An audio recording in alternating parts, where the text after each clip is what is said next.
The whole church froze. The air was so still that even the slow creak of the old ceiling fan sounded like thunder. Pastor Ade's wife, Mama Ruth, stood at the front, her hands on her hips, eyes blazing like fire. "Ooh! Get out!" she shouted at the beggar kneeling at the altar. "This is the house of God, not a place for dirty people like you." Murmurs spread through the crowd. Some gasped, others looked away in shame. The beggar trembled, clutching her wrapper tighter around her thin frame. Her head was bowed, her face hidden under a faded veil. Mama Ruth took a step forward, ready to yank the woman away. But then, slowly, the beggar lifted her hands to her head. In one swift motion, she pulled off her veil. The entire church erupted in screams. Allowage village was small, but its heart was big. Everyone knew everyone. If someone's goat wandered off, you could be sure that before sunset, it would be tied to its owner's gate with a note. "Found this by the stream, Auntie Sod." People shared everything: water, food, even gossip. At the center of this community stood the big whitewashed building with a tall wooden cross, the Light of Mercy Church. It wasn't just a place to pray. It was the meeting ground for every wedding, naming ceremony, and festival. On Sundays, the air outside was thick with the smell of jollof rice, roasted corn, and puff-puff. Pastor Ade had been the head of the church for nearly 15 years. He was known for his deep voice and his love for long sermons. His wife, Mama Ruth, was different, sharp-tongued, stylish, and always wearing gelly so big it looked like it could touch the ceiling. She was the women's leader in the church and carried herself like royalty. People respected her. But they also feared her words. One bright Sunday morning, the church compound was alive with greetings. Children in shiny shoes chased each other around. Men stood under the mango tree discussing politics. Women adjusted their headscarves and chatted about market prices. Inside, the choir's voices rose in sweet harmony. That morning, a strange figure lingered at the back of the church compound. She wore a wrapper so faded it was hard to tell what color it once was. Her veil hung low over her face. She clutched a small calabash, and her bare feet were dusty. A few children pointed and whispered, but most people ignored her. Inside the church, Mama Ruth was organizing the choir's special number when one of the ushers approached her. "Mama, there is a woman outside asking for food," he said quietly. "She says she has not eaten for 2 days." Mama Ruth frowned. "Tell her this is not a restaurant. If she wants food, she should go to the market." The usher shifted uncomfortably. "She says she wants to sit in the church and pray first." Mama Ruth waved her hand dismissively. "These beggars know how to disturb people. Keep her far from the altar." The usher nodded reluctantly, but something about the beggar's quiet persistence made him let her slip into the back row when no one was looking. That was when things started to shift. The woman didn't just sit quietly. She kept her gaze fixed on the altar, her fingers moving as if counting invisible beads. She didn't sing with the choir or stand during prayers. She just watched. When Pastor Ade called for altar prayers, people streamed forward. The woman rose too, moving slowly until she reached the very front. Murmurs began to ripple through the congregation. Mama Ruth's eyes narrowed. She stepped forward, her heels clicking on the tiles, ready to send the beggar away. But the moment her voice rang out, something happened, something that would leave the whole church speechless. And that was the day Allowage learned that not all who appear poor are truly without power. The week before that Sunday had been unusually tense in Allowage. Strange rumors had been making their way through the village. Stories of an old woman seen walking alone at night, speaking to no one, and vanishing near the edge of the forest. Some said she was a witch. Others said she was simply a homeless wanderer looking for shelter. But in a community where gossip traveled faster than the harmattan wind, the truth was often buried under layers of whispers. Life at the Light of Mercy Church went on as usual. Mama Ruth was especially busy, preparing for the annual harvest Thanksgiving. It was the grandest event of the year. People dressed in their finest clothes displayed their harvest, yams, baskets of maize, live chickens, and gave thanks to God for abundance. The offering on that day was always bigger than any other Sunday, and Mama Ruth took pride in organizing it down to the smallest detail. She was determined for this year's harvest to outshine all the others.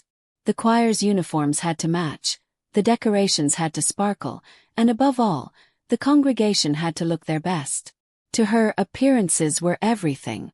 So when she heard that a dusty, veiled beggar had been sitting in the back of the church the previous Wednesday during evening prayers, she was furious. "How can people be so careless?" she scolded the ushers. "What if strangers come in here and steal? We must keep the church clean, physically and spiritually." Her words had weight, and most of the ushers avoided helping the beggar after that. But that Sunday morning, the woman had returned again, this time walking boldly into the compound. Inside the church, Pastor Ade had just finished the sermon and called for anyone in need of special prayer to come forward. As people moved toward the altar, the veiled woman rose from her seat. Slowly she shuffled down the aisle. The congregation began to murmur. Heads turned. Few children giggled. "Is that not the same beggar from last week?" one woman whispered. "She should know her place," another replied. Mama Ruth noticed her instantly. Her face hardened. This was the harvest Sunday she had planned so carefully. In her mind, this woman's appearance was a stain on the church's image. Without hesitation, she walked briskly toward the altar, her gold bangles jingling as she pointed an accusing finger. "Ooh. Yes, you." Her voice echoed through the microphone, silencing the room. "What do you think you are doing here? You dare to come to the altar looking like this? Have you no shame?" The beggar froze but did not look up. She clutched her wrapper tighter around her frail body. "You are not even a member of this church," Mama Ruth continued, her tone sharp. "People like you come to distract and to beg. This is God's house, not a place for filthy rags." The congregation shifted uncomfortably. Some avoided eye contact. Others stared openly, waiting to see what would happen next. The beggar's shoulders trembled. For a moment it seemed she might walk away. But then she took one small step closer to the altar. Mama Ruth's voice rose even higher. "Don't you dare come near the holy place." That was when the beggar did something no one expected. She reached for her veil. Her fingers gripped the edge. Slowly she began to lift it. Gasps erupted from the crowd as the cloth slipped away from her face. But just before the last part fell, revealing who she was, a loud clap of thunder shook the church, despite the clear skies outside. The congregation froze. Who was this woman? And why did the very air seem to grow heavier the moment she began to reveal herself? The clap of thunder rattled the old glass windows of the church, even though the sun still shone brightly outside. Everyone looked around in confusion. The children stopped fidgeting. The choir members stared, their mouths slightly open. The beggar's veil now hung loosely around her neck. Her face, thin, weathered, yet strangely regal, was fully visible. But it wasn't her features alone that caused the sharp intake of breath from the congregation. It was her eyes. They were bright and piercing, with a depth that made you feel as if she could see straight through your skin into your thoughts. People who had been craning their necks to get a better look suddenly dropped their gaze. Mama Ruth, who had started with bold confidence, took an involuntary step back. For the first time that morning, her voice faltered. Who are you?" she asked. The woman didn't answer immediately. She glanced slowly around the church, as though she was measuring each person. Finally, her voice rang out, soft, but with a strange strength that carried to the back of the room. "I have come here," she said, "because this church has forgotten something important. Something it used to stand for." A ripple of murmurs spread again. Pastor Ade cleared his throat. "Madam, this is not the way to disrupt a service. If you have a request, we can." "I have no request," she interrupted, her voice sharper now. "Only a warning." The congregation stiffened. People in all age didn't take kindly to strangers walking into their sacred gatherings with talk of warnings. Mama Ruth quickly tried to regain her authority. "You have no right to speak here. This is the Lord's house, and I will not allow." But the beggar raised her hand, and for some reason, Mama Ruth stopped mid-sentence. "I was here many years ago," the woman continued, her eyes locking on Pastor Ade. "Before some of you even knew this church existed. I helped lay its first stones. I saw how it was meant to be. A place where the poor could come without shame, and the hungry could eat before they prayed." Whispers grew louder. Several elderly members of the church exchanged puzzled looks. One old man at the back suddenly rose to his feet. "It can't be," he murmured. "Are you?" The woman nodded once, and the old man's hands flew to his head. "It is her. It's Mama Ejiro." Gasps filled the room again. The name rolled through the congregation like a wave. Mama Ruth frowned. "Who is Mama Ejiro?" The old man turned to her, his voice shaking. "She was the first wife of the founder of this church, and she disappeared 20 years ago." The beggar, Mama Ejiro, looked straight at Mama Ruth. "And I have returned," she said, "because something is about to happen to Olawowage. If this church does not change its ways, we will all suffer." The room went silent. Mama Ruth opened her mouth to speak, but before she could, the wooden church door swung open with a loud bang, and a panting young boy ran in. "Something is happening in the village square," he shouted. "You all need to see this." The boy's words cracked through the tense silence like a whip. Something was happening in the village square. People glanced at one another, uncertain. The service had not ended, yet the urgency in the boy's trembling voice made the decision for them. Benches scraped against the floor as men, women, and children poured toward the exit. The choir forgot their instruments, ushers left their posts, and in minutes the once full church was nearly empty. Mama Ruth hesitated at the altar, glaring briefly at Mama Ejiro before following the crowd outside. Pastor Ade, looking deeply unsettled, stayed close behind. The heat outside was sharp, the sun glaring down on Olawawage's dusty paths. The crowd's murmurs swelled as they drew closer to the square, the wide open space in the center of the village where people gathered for meetings, festivals, and market days. When they arrived, they saw it. At the base of the old Irako tree stood 3 goats, bleating loudly. They weren't ordinary goats. Thick ropes bound their legs together, and tied around their necks were strange, small clay pots. Each pot had markings in white chalk, markings no one recognized immediately, but that made the air feel wrong. A hush fell over the crowd. Even the restless goats seemed to sense the tension. One elderly woman whispered, "Those are not good signs. Those pots. They look like sacrifice jars." Another man stepped forward cautiously, but before he could touch one of the pots, a deep, unnatural wind swirled through the square, lifting dust high into the air. People staggered back, shielding their eyes. Mama Ejiro arrived at the edge of the gathering, her veil now hanging around her shoulders. Her face was calm, but her eyes, sharp and unblinking, scanned the scene. "This," she said, her voice low but somehow carrying over the noise of the crowd, "is the first warning." Heads turned toward her. "What do you mean?" Pastor Ade asked, his voice strained. Mama Ejiro pointed to the jars. "These symbols are not of God. They are a curse. And the curse is not from outside. It is from within the village." Gasps and protests erupted at once. "Within? Impossible!" someone shouted. "Who would do such a thing to their own people?" But Mama Ejiro's gaze didn't waver. She turned slowly, her eyes landing on certain faces in the crowd, as though she knew more than she was saying. Mama Ruth crossed her arms, scoffing. "You speak in riddles. Anyone could have put those things there. Why should we believe you?" Mama Ejiro stepped closer, her voice suddenly sharp as a blade. "Because I have seen this before. And the last time, a whole village burned before the year ended." A heavy silence followed. Even the goats quieted, as if the words themselves had weight. The chief's messenger, a young man in a red cap, broke the silence. "The chief says everyone must gather here at sunset. We will find out who is behind this." As the crowd began to disperse, people kept glancing nervously over their shoulders. Children clung tightly to their mothers.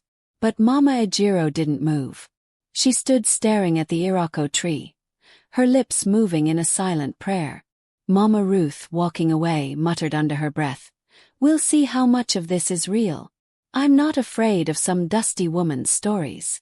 Mama Ejiro's head turned slightly, as though she had heard her. And then, in a voice just loud enough for Ruth to hear, she said, "You should be." At that exact moment, a loud crash echoed from the direction of Mama Ruth's house.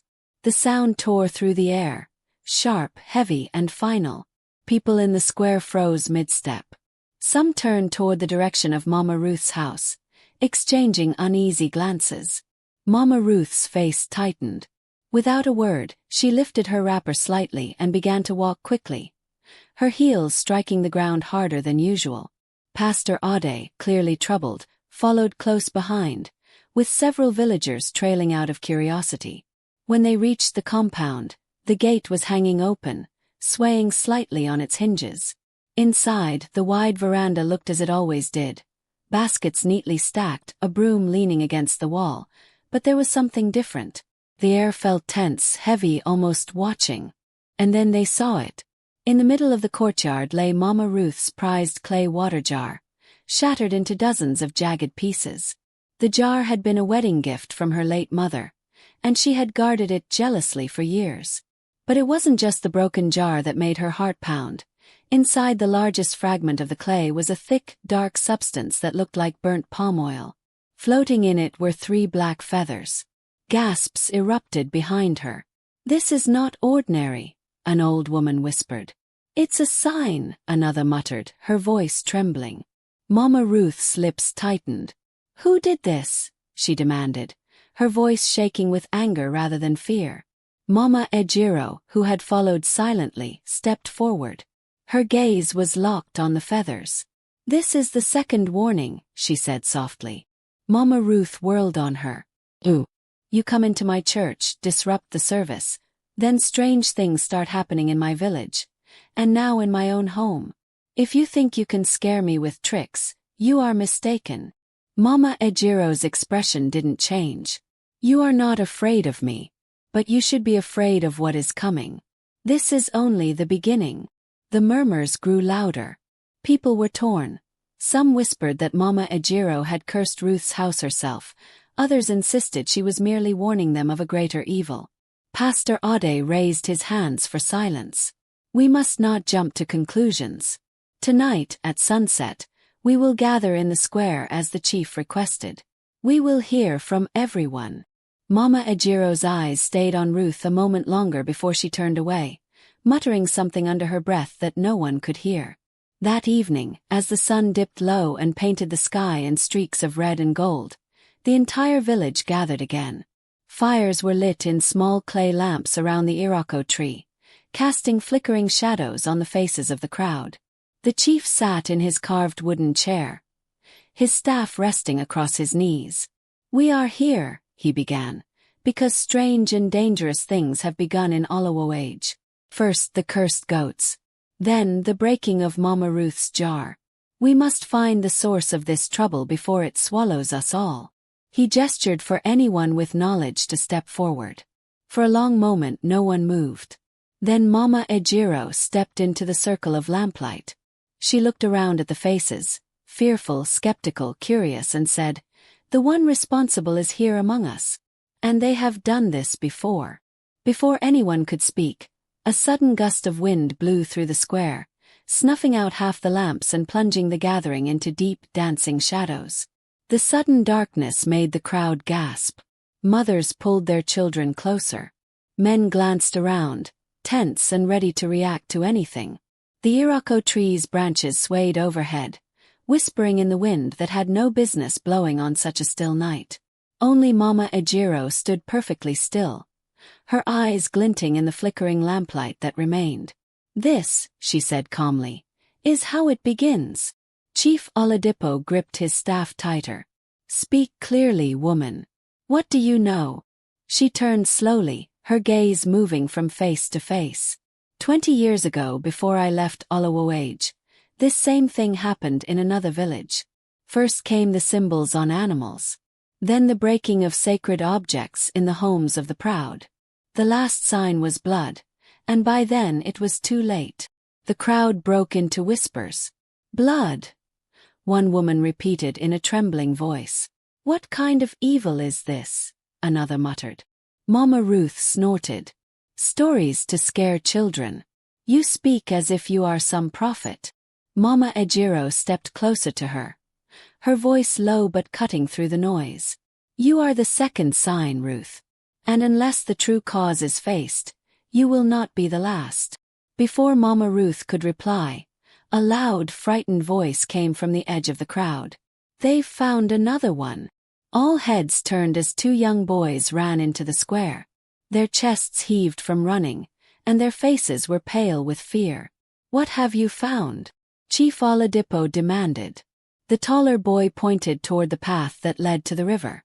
"Another jar, floating in the water. But this one has something inside it."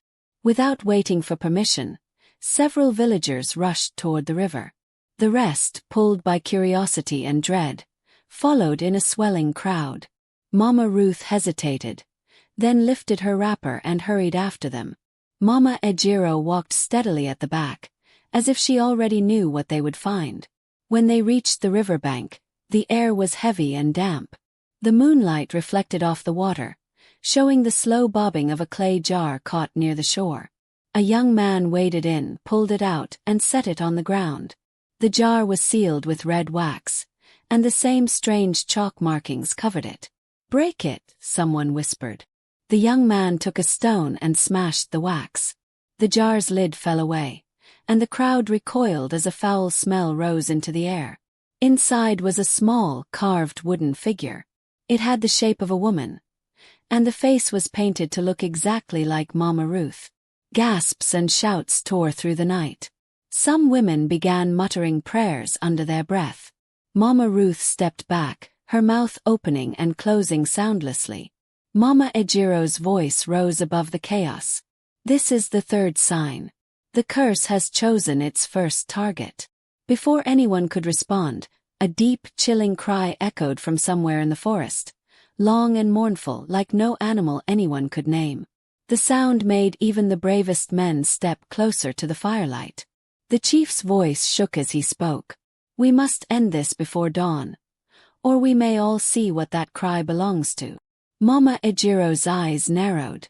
"Then I will need the truth tonight, even if it means exposing secrets some of you have kept for years." Her gaze lingered on Mama Ruth, and for the first time Ruth looked away. The chief's order hung in the night air like a heavy cloud. The crowd's murmurs grew louder, but no one dared to leave. The strange cry from the forest still seemed to echo in their ears. Mama Ejiro stepped forward, her shadow stretching long in the firelight. "If we do not end this now, the curse will take root. And once it takes root, nothing, no prayer, no sacrifice, will drive it out." The chief gestured for her to speak. "Tell us what you know." She nodded slowly. "This curse did not come from outsiders. It began with someone here. Someone who carried envy in their heart, who spoke to spirits they should never have called." A man in the crowd shouted, "Who is it? Name them." Mama Ejiro's eyes scanned the faces. "When I returned to Olawage, I felt the same darkness I once felt in another village, the one that burned. The signs are the same, but here," she paused, turning toward Mama Ruth. "Here, the spirit was called because of greed." Gasps shot through the crowd. Mama Ruth stepped forward, her voice shaking with outrage. "You dare accuse me? You walk in here after 20 years and—" "I did not say it was you," Mama Ejiro interrupted sharply. "But you know who it is."